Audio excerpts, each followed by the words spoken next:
Hey everybody, it's Romania Black, and we are on episode 13 and 14 of The Untamed, and I get the feeling the good days are almost behind us.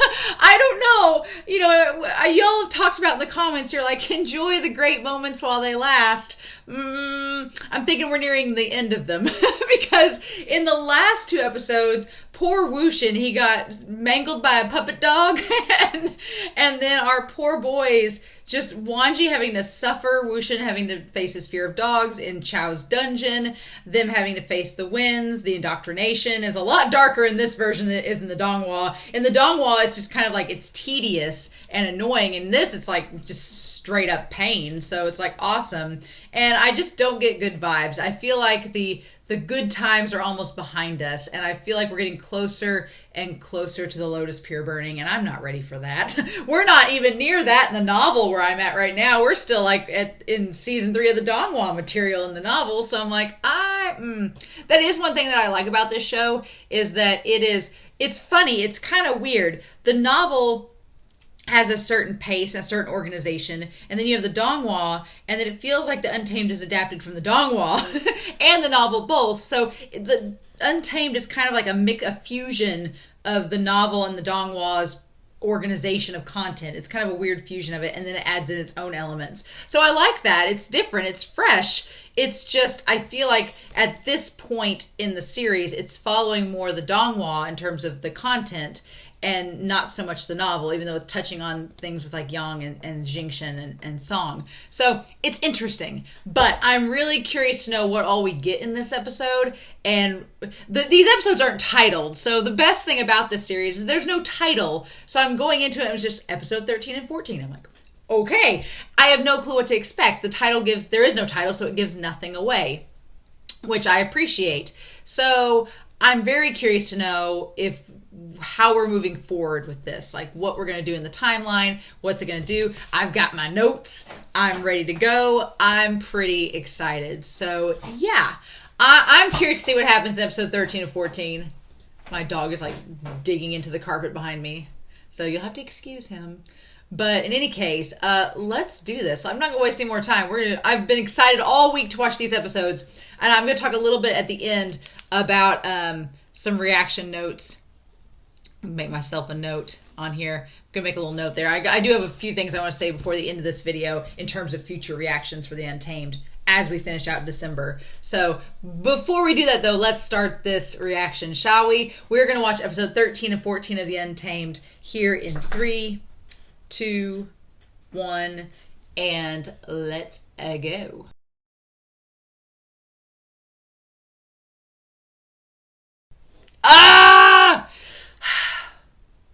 That was really, really well done. That was really well done. Oh, man. Okay. Dang it. Those were 2 really good episodes. I can't believe we already got the turtle cave. I was wondering when we were going to get the turtle cave, and lo and behold, we did it. We did it, y'all. We got the turtle cave. Oh, man. Let me tell you, I took notes. There was things in these episodes. Yibo, my dude, selling the Wangji gay panic like nothing else. I was like, oh my gosh. And WuXian being so oblivious to Wangji's just sitting there like, whenever he was talking about Mian and being like, you like her, don't you? And Wangji's face was like, are you kidding me? like, are we serious? Are we really doing this right now? Like, are you, what? So good. So, okay, notes. Man, I can't believe that we got the turtle cave already. I can't believe the Lotus Pier is coming up. I'm not ready for it. I'll tell you that right now. I'm not ready for it. Nope. Not especially after those last 2 scenes. Not ready for it at all. But we'll talk about this episode 14. So, I love the use of the paper man. I like that the paper man isn't something new that just popped out of nowhere and it's just something that happened. I love that WuXian has been using the paper man in this series since the flashback, and it's something old and tried and true and tested, and that it's like it's a hallmark of WuXian. And I love that he makes the paper man go to Cheng and explains to Cheng. And the funny thing about all of that is that when he's talking to Cheng, he's like, it's okay. He's like, thank you for sending me the medicine. Cheng didn't do it. It was all Ning. But WuXian doesn't know that, so he kind of outs Cheng in it, and Cheng's like, it's my brother. And he wants to, I really wish that he would let, Zahn, I don't know if Zahn can carry Yibo like that in real life. I don't know. The weight, height, I don't know how that works. But I like that Cheng finds a way to stop and let Wangji rest. And then Chow, of course, misinterprets it and thinks that Cheng has a thing for WuXian. It's like, no, that's not it at all. She's just trying to help WuXian help his friend. But man, all the eye rolls in episode 13, Zixuan and Cheng were like eye roll city, and it was just so much sass. So much sass in this first episode. Cannot help. WuXian like lifting Wangji up to help him walk. I'll take it. I'll take crumbs of any WangXian moments at this point. But Zixuan is so complicated, right? Because in episode 13, I loved him for saving Mian and sticking up for her and helping the others. And then he just like trash talks WuXian as soon as he wakes up, which granted, they did walk for a week to go get them help, but still, WuXian and Wangji were having their own problems, But yeah, Zixuan saving Mian. I love that part. Poor girl. Mian's like, I've done nothing wrong except exist. My existence is a problem to y'all. And it's like, no. I did really like the parallel of WuXian getting thrown down into the pit in the turtle cave. The parallel of that and what I think is going to happen in the burial mounds later when he becomes the Yiling Patriarch. Like, I think there's a connection there, and that's pretty friggin' cool. If there's not a connection there, it definitely is connecting to the novel and things like that. So that was awesome. And then we get the turtle cave. Okay. I was pleasantly surprised with the turtle. It looks okay. It looked fine. It looked very dinosaur-esque, but I was expecting like a puppet, and this was more CGI. The CGI turtle in the donghua is okay too. I think the only problem with the turtle in this show is that it clearly was a puppet that they put CGI on top of, and the puppet had a limited range of movement. So like it almost was like the actors had to attack towards it rather than walk away from it, because the monster couldn't attack them directly. It could only extend out so far from its base. But minor nitpicks. I'm fine with it. Chow is loathsome in this. I felt bad for Chow at the start of his whole character introduction. He's just the worst. He's so loathsome. And that woman, Zhao Zhao, she's every bit as awful as the mistress. And I'm very curious to know if WuXian as the Yiling Patriarch kills her like he does in the donghua. I'm going to be really curious to see if that happens. Don't spoil me, but I'm going to be very curious to see if she gets her comeuppance. I'm at least excited to see her versus Madame Yu. I've been waiting on that in this series since Madame Yu was first introduced. I'm like, yes. So I'm waiting for it. As soon as we saw Madame Yu, I was like, man, I hope we have the mistress. And then we saw the mistress, Zhao Zhao, and I'm like, yes, I need that moment of them having a cat fight. I need it.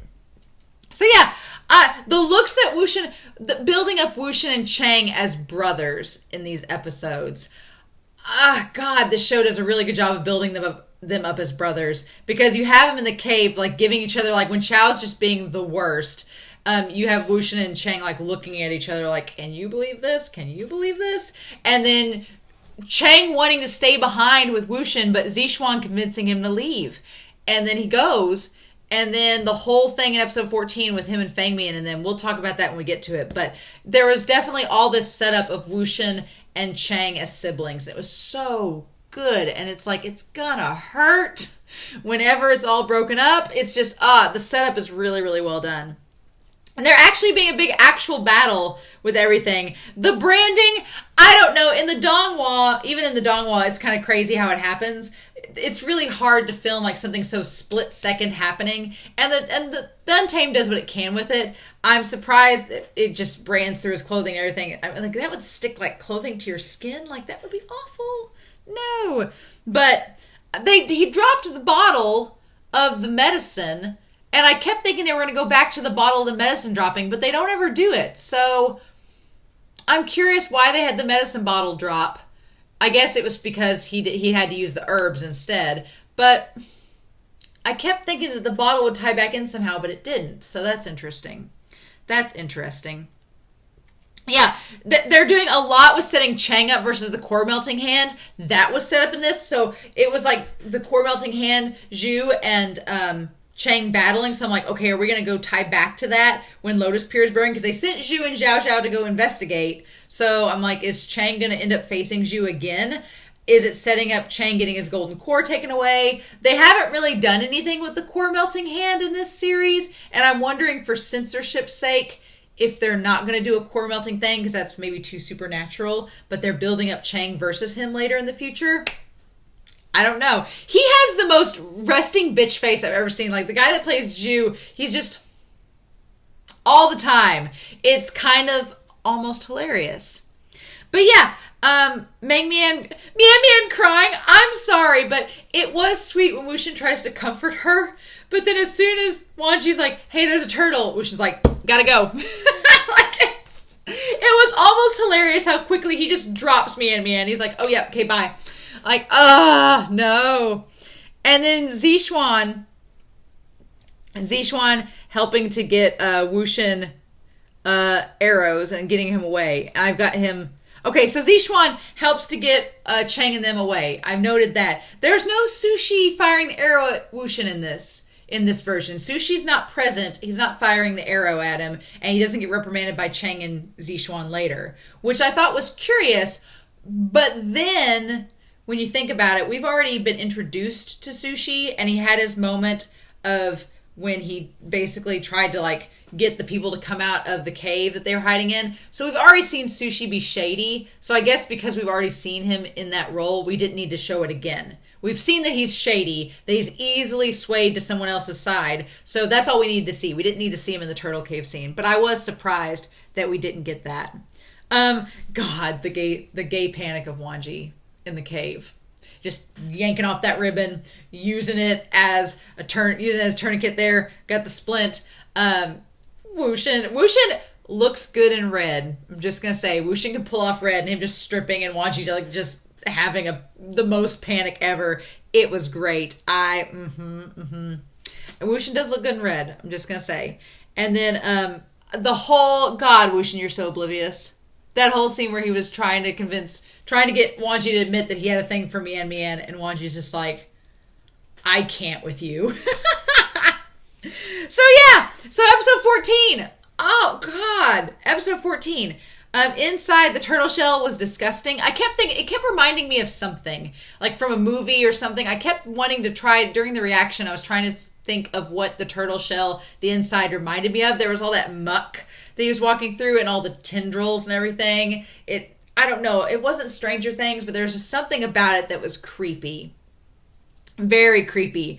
And the soldiers just being wrapped up in the webbing, that was creepy. It kind of had a Lord of the Rings vibe, maybe like Shelob. Maybe Shelob's lair. Maybe I'm thinking of Shelob's lair. Maybe that's it. Maybe that's what I'm thinking of, is Shelob. It was very creepy. Very. And then we have the sword. So I'm wondering if the sword, because in the donghua, I haven't got to this, the novel hasn't gotten to the turtle cave yet, so I don't know this source material. Don't spoil me, because I'm going to get to it eventually, I'm sure in weeks in the future. But in the donghua, the amulet is tied kind of to the sword, right? In this, I'm wondering if that last piece of yin iron is tied to the sword that WuXian has. That would be interesting, because all the resentful energy comes out of it and engulfs him. And he looks a bit creepy there. WuXian gets a little creepy. Like, gets the creepy maniacal, like his face pales and he gets kind of creepy looking. And Wangji has panic, but it's not gay panic. It's what's going on with you panic. Very interesting. So I'm curious to know where we're going to go with that, because it seems like Ruhan still wants the last piece of the yin iron. So they're still looking for it so that they can control the puppets even further. So there's that. The stunt work for the turtle scene where Wangji and WuXian are just getting flung around by this massive turtle. I felt for them, because I was like, they were getting yanked all over the place. I'm like, ugh, I would be sick to my stomach doing all them flips and stuff. Could not do it. And then Wangji's concern, I really didn't think the turtle was dead, because they don't decapitate it, but I guess because all the swords and stuff stick in it, that the turtle just dies off. Or maybe Wangji lied, but no, I guess the turtle is dead. And so yeah, his concern with WuXian, and then the WangXian theme. the WangXian theme. We get that beautiful montage of like all our happy moments. And the worst part is it's so sad because at the time you're thinking, well, he's humming this song to him and we're having this montage. So why are we having the montage? And then when WuXian wakes up and Wangji's gone, it's like... And the worst part is you have this beautiful montage and then the Lotus Pier happens. And you know the Lotus Pier is going to burn in the next couple sets of episodes. You know that's going to happen. So it's awful because you know it's coming. And this was really the last time WuXian and Wangji see each other for a long time. And so, of course, they show us that montage. It's just setting up that it's going to be, this is the last of our good times with Wangji and WuXian before stuff goes down. Yeah. So, Cheng, I feel like it's a little bit different because when WuXian wakes up in the donghua, he's back at the Lotus Pier. Like, cuts to the Lotus Pier, we find out Wangji's father has died. They made it sound like Chirin was in a really bad state. So it was like, he better not die. And then in this, before they get to the Lotus Pier, before WuXian wakes up at Lotus Pier, we see that they had to go to the Jinns to get help. And I actually, now that I'm thinking about it, I think that the donghua had the same thing happen, maybe. That they had to go to the Jinns first before they could go get help from there. Cheng and Zixuan. Man, Cheng and Zixuan, they were just really harsh on WuXian when we woke up. They're like, man, you've been dead weight this whole time. Now you get to actually move yourself. And it's like, our dude got branded and just fought a giant turtle and had a bunch of resentful energy in him. Can you cut the guy some slack? But they're like, back to square one, which granted, they both have been traveling for like a week straight with no food and water. So, of course, they were pretty frustrated that they had to travel all that way and then go back to rescue WuXian and Wangji. I'm really sad that Wangji left. He didn't say the name of the song. I guess they can't say it because of censorship, but he just like mouths it. It sounded like WangXian, but of course they can't say it, right? But yeah, Wangji just left him, which is so sad. So sad.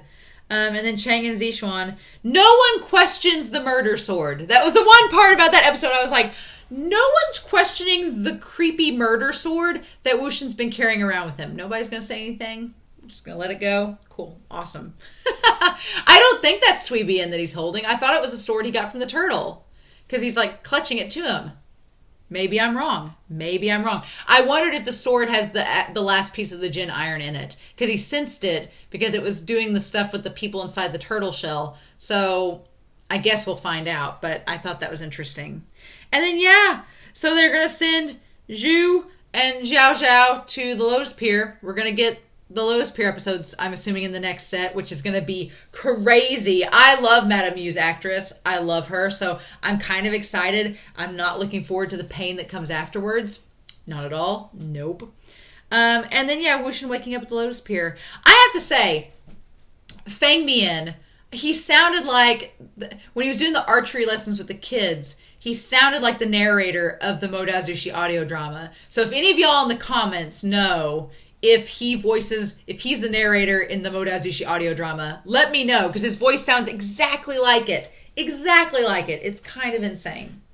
But yeah, Feng Mian's actor and Madame Yu's actress are perfect in their roles. Like this, the last two scenes where I knew it was coming. As soon as he started talking with Cheng and Feng Mian was there, I was waiting for Madame Yu to show up, and I was like, when's she going to pop in? And then she does. And there's the big conversation about the rumors and everything, and they handle that so well. It's so well acted. Feng Mian and Madame Yu's actors are so good at portraying a broken, loveless marriage. Like, they clearly respect one another, and they're toughing it out for the kids, but they don't love one another, I don't think, at this point. Or at least they're having a lot of troubles with their marriage. And they do such a great job of portraying that complicated, frustrating marriage, like, on screen. Like, both of them are just so good back and forth. And Feng Mian, when she says the rumor about WuXian being his kid, he just, like, shuts her up. That was so good. Well played between, I put down here, well played between Madame Yu and Feng Mian. That was just, And then the twin heroes scene. I liked in the donghua where it was all enclosed in the one room, but I like in this that they walk around the Lotus Pier, and they end up at the steps. And Cheng's actor does a really good job with Cheng in this episode. Like in these 2 episodes, he did a really good job with Cheng. And oh my gosh, you felt so bad for Cheng, because in this episode, he does a really good job acting the frustrations he has that his father doesn't like him. He doesn't think that's just that he's a bad son. He thinks his father just doesn't like him because he's a lot like his mom. And it's so hard. And that scene at the end where they're sitting next to each other and WuXian hugs him and he's like, we're going to be the twin heroes and I'm going to serve you like my father served your father. And it's like, what could have been, right? What might have been. And it just doesn't happen, right? Oh, it's so sad. It's so damn sad. But yeah, oh my gosh, y'all. It's so sad to see the characters like this in here. But the acting between Zahn and Yibo in the cave scenes, the acting there, the acting with Cheng, even Zishuan's actor, poor Ching, the look on her face when they weren't escaping and she was like trying to help them out. It's like, girl, we know she did a really good job of just acting and the frustration and sadness there. And yeah, I think the good times are over and now we're entering into the pain. I've been glad that we've not gotten to the Lotus Pier burning in the books, because I feel like the book and the audio drama is going to wreck me when we get to that part. But I'm not looking forward to getting to it so soon in the Untamed. And I have a feeling it's coming. It's like next couple episodes, it's coming. And it's like, not looking forward to it at all. I mean, I'm excited to see, we got our little hint. We got a little tiny taste, a little teeny morsel of the Yearling Patriarch just like hinted at us, but that was it. It was just enough to tease. And so I'm excited to see the Yearling Patriarch eventually. Not excited to see the pain that comes with the Yearling Patriarch. So I guess we'll just deal with it when we do, won't we? So these are really good episodes. What I was going to comment on before rounding all this out is that these files for the Untamed, they're pretty big. When I get done editing and everything, there's a lot of gigabytes that go into these files. And so I actually sneak into work to upload them through their internet connection because it's a lot better than mine. I can't upload these from home because my internet's not stable enough. So I have to kind of be a hacker and sneak into work and upload them from a flash drive. So fun times. But my point is that holiday break is coming up, Christmas break is coming up, and I'm not going to be at work for a couple weeks. So what I'm probably going to have to do is record ahead so I can upload these before I leave for break. So if you have a comment down below that I don't answer until later, that is why. I'm going to answer them. I'll answer you in the comments, but if I want to mention something in the actual video like this and I end up commenting on it and it's like 5 episodes down the road and you're like, I mentioned this back in like episode 16 and you're talking about it in episode 20. That's why. So I'm going to try to record a little bit ahead the next couple weeks so that I can upload them before I leave for break. But other than that, everything should be good. So I'm curious to know your thoughts down below, what you all thought of these episodes. The cave scene, so good. And I'm excited for more. So in the meantime, I hope you all have a wonderful week. Please stay safe, take care. And yeah, I'll be back next week to talk about more of the Untamed. Bye.